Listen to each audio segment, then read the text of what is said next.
So, unfortunately for Mission Impossible: The Final Reckoning, I wanted to love this movie. I was ready for it to be like, all right, Dead Reckoning is going to get a really solid ending to an already incredible setup.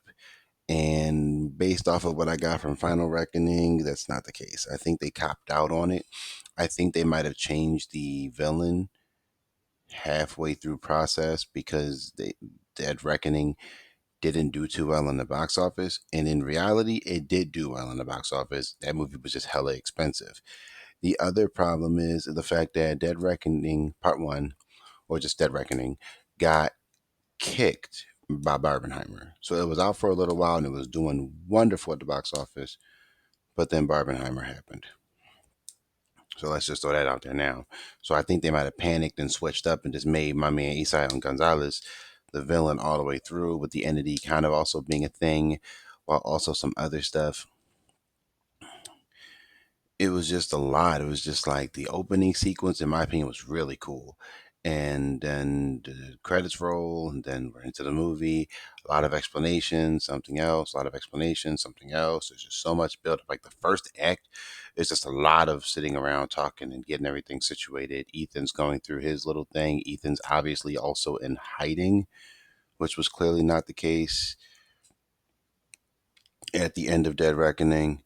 But then also the other issue is it takes place a few months after Dead Reckoning. So where Dead Reckoning ends and where this begins, there's a few months that pass. And I don't really know how to feel about that.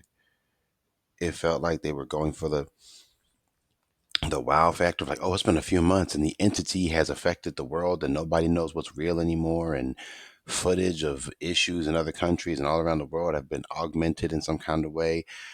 It sounds crazy, but the movie is somehow still a little bit like good in that regard. Like the entities, in my opinion, is the most terrifying thing in the movie, as far as the fact that like it really manipulates people and gets them to think that someone's lying or contrived or this is what the entity wants. It's almost like the entity itself. They're trying to make it seem like it's God or something. Then you got this whole like Ethan's the savior of mankind thing, which is weird because Ethan wants to save the world, but like, is he really like that? Like, I don't know, Superman? Was he Superman or some shit? So that's the other thing. Now, do I think the movie is still actually pretty good as far as entertainment wise? Yes. Do I think the movie's a big ass mess? Yes. Do I think the movie has this weird sense of pulling punches where they probably could have just made this a very dangerous situation? Yes, the movie felt a lot more safe than the others. Now, I know I saw some things where they were saying Mission Impossible Final Reckoning's too serious. Honestly, I'm okay with that. I don't know why people are narking on that about the movie being too serious. I was okay with the movie being serious. I mean, if this is the last outing, yeah, it should be a little serious. Well, let's be honest, it doesn't really feel like the last one, which is my issue, one of my biggest issues. But let's see. Tom Cruise is being Tom Cruise. I mean, there's nothing really standing out there. Simon Pegg is great. Ving Rhames puts on a really good last performance. Haley Atwell is always fun to look at, if you know what I'm saying. Pam Clementif, she's fine. I mean, she doesn't really need to be here. Like, honestly, if you ask me, I really thought she should have just been dead in the last one. Like, I thought her character should have just died, and that should have just been it for her. She saves Ethan, she kind of redeems herself, and then she dies at the end of Dead Reckoning. But no. And it doesn't feel like her character gets fulfilled. It's kind of like the Drax problem, where Drax originally had like this big beef with Thanos, and it's like, I want to kill Thanos, this and a third. It's never really dealt with.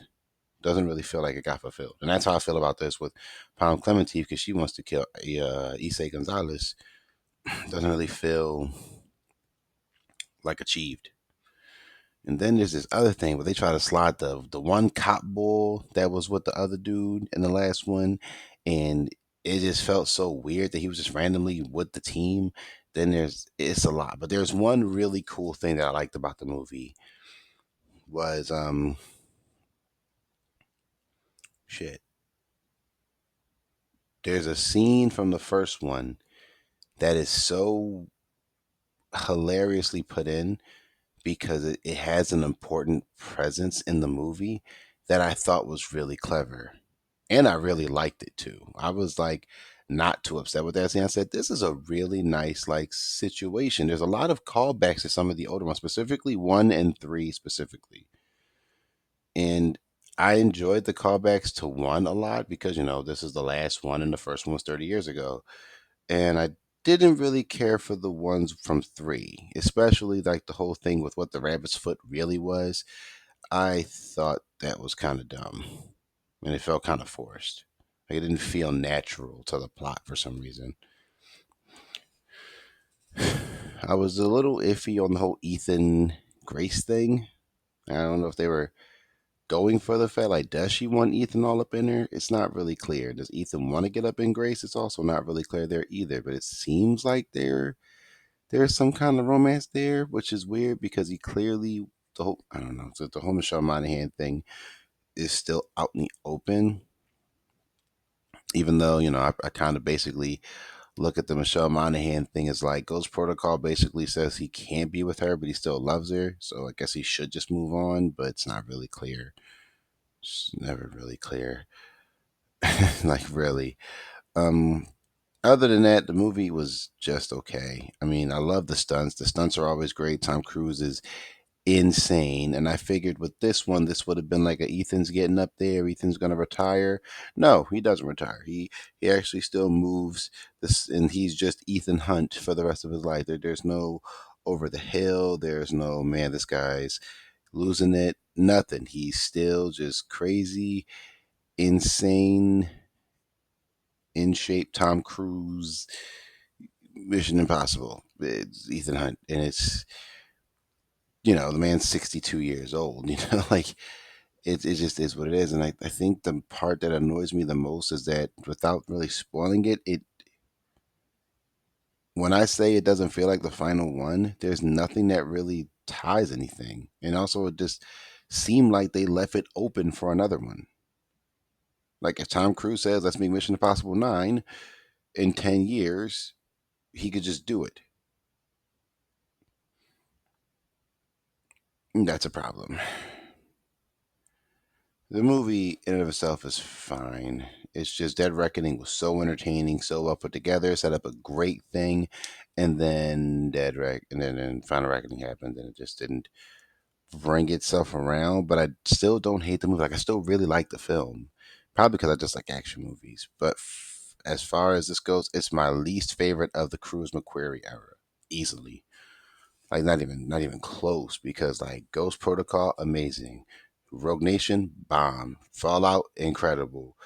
Dead Reckoning, excellent. All four of those movies are great. It's just this one did not stick the landing, and I was like, yeah, you can't strike gold every time, I guess. But just good to see that Tom Cruise was able to do it this long. Just a nice goodbye for Tom Cruise, I guess. It's good to see the franchise end, even if you really enjoy them. And it's time to move on to something else. It's been 30 years, though. It's been 30 years of an 8 movie franchise, all of them starring Tom Cruise. So let's just leave it at that. But if you made it this far, thanks for watching, and like, comment, subscribe for more. I'll see you on the next one.